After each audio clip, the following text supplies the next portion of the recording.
Hi everyone. So I'm going to start tonight with a pretty loaded question. Before anybody decides to answer it, I really want you to think about it and let it sink in, and I hope that it's as meaningful as I want it to come across. So here it is. Have you ever experienced a life-changing event? Now I mean in the sense, one day you woke up and you were somebody, and the next day you knew that you were going to be somebody different from there on out. To me, that happened on November 30th, 2005. My name is Carmela Luzzi, and on that day, or the day before that, I was 21 years old, undergrad, hanging out, partying, doing pretty well in undergrad school too.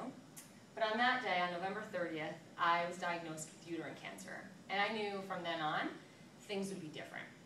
Now that day was super heavy and super stressful, but I know myself, and I'm a logical person, and I need to think in steps. And so that's what I did. I said, okay, I have this. I gave myself one day to digest it, and then I said, we gotta think about the next steps. And I knew the first one was going to be treatment, and that was going to be immediate. The next one was support, and that was going to happen in conjunction with treatment and thereafter. And finally, I knew from day one that I wanted to give myself time to reflect on exactly what had happened, and how it even happened. How could this be, and how could I be different going forward? Like I said, this is a life-changing event, and you have to take that seriously, and you have to understand that it means something. So first, treatment. I was lucky enough to go to really the best cancer center in the world at Memorial Sloan Kettering, and I saw a lot of this guy, Dr. Chi. He's actually my OBGYN and uterine cancer specialist. He's one of the best surgeons in the world. Again, I felt extremely lucky to get into this facility. Like I said, the next part would be support. Not only emotionally and physically, but logistically. You know, I needed a lot of people, and I needed a lot of help to get the treatment that I needed. So of course, my parents, number one supporters of everything. They took me everywhere. They're from Rhode Island, and they're driving back and forth from Rhode Island to New York for my treatments, surgery, staying over. They did everything. And of course, there's my sisters. They were there also every step of the way, just as nervous, you know, but holding it together for me. This is my large extended family, and again, that's only one side. I knew that I needed them as well. All their prayers, support, always being there for me, visiting, that was awesome. And then again, last but not least, my friends. My girlfriends were always there for me, and like I said, I was in college at the time, so we were all together, and they would make a point to stay in some nights with me, hang out, and you know, try to make me have the most normal senior year experience that I possibly could. Last but not least is reflection. I actually took this picture recently when I was home in Rhode Island. I live in a beach town. And I found myself going to the beach a lot during this time. It was a great place to really sit down and self-reflect. And so one day when I was there, I thought about this, and I really tried to think long and hard, and that's something I want to talk with all of you guys about. It's the pursuit of happiness, right? So everybody's obviously heard this term. There was a movie, a book, Everything Under the Sun about the pursuit of happiness. And I actually took this picture recently while I was in Peru, and we were driving through Machu Picchu, getting back to our hotel, and I thought at that moment, I'm like, wow, I'm really on my pursuit. I'm really doing what I thought I would when I was having all those moments of self-reflection.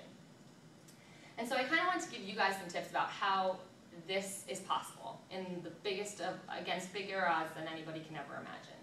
So I like to think of it in two ways, and I always like to tell my friends, it's all in your hands, right?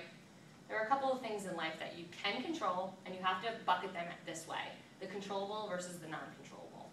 So in the controllable, you know, you have work, you have the city that you live in, and if either of those don't match up with what you want to do, you need to really self-evaluate and say, okay, this is in my control, and I can be happier. So if I don't like my job or I don't like the place I live, it might be inconvenient for a time, but I can change that. Versus the non-controllable, which is unfortunately health scares. And you know, a lot of times I try to think of other types of examples that might be non-controllable, but really if you think about it, that's the most major one, and everything else in your life is something that you can control. So that's what I did.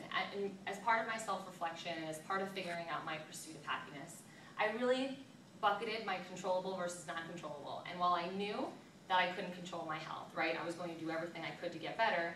I knew that what I wanted to do was make sure that the rest of my life was just as happy as I thought it could be. So for me, that meant moving to New York City instead of staying in Rhode Island like I thought I would. 6 weeks after I graduated, I said, you know what, I need to change the scenery, and I moved. And I moved here to the city, and I have no regrets. I knew I wanted to get my MBA, and so here I am. I'm still here today, almost done, 6 more weeks, and just counting. And so, and I'm almost done, and I knew that that was something else I wanted to check off in my pursuit. Traveling and trying everything I possibly could. This is me in Puerto Rico recently, ziplining. I'd never done that before, and I knew that that was something I wanted to do.